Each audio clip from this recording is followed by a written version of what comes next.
સમ્યક જ્ઞાન શાળા મેમનગરે આજે જૈન શાળાના બાળકો માટે સુંદરવનની વિઝિટ અરેન્જ કરી હતી.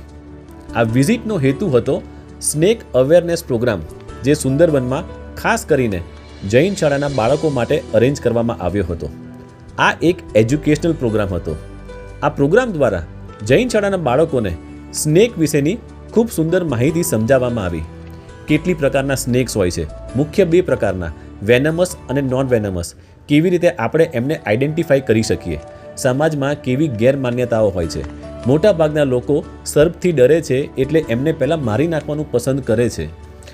આપણે શું કરી શકીએ જ્યારે સ્નેક બાઇટ કરે ત્યારે, આપણો અપ્રોચ કેવો હોવો જોઈએ, કોને કોન્ટેક્ટ કરવા જોઈએ, સ્નેકને કેવી રીતે રેસ્ક્યુ કરાવવા વગેરે ખૂબ સુંદર માહિતી આપી.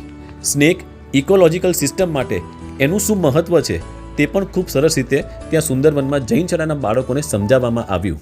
મુખ્ય હેતુ હતો જીવ હિંસા ન કરવી. સર્પ એ પંચેન્દ્રિય જીવ છે. આ પ્રવૃત્તિમાં જૈન શાળાના બાળકો એટલે કે મેમનગર સિવાય નવા બાળજની યંગ ટીમે પાર્ટિસિપેટ કર્યું હતું અને સોલા અને બોપલથી પણ જૈન શાળાના બાળકો આવ્યા હતા.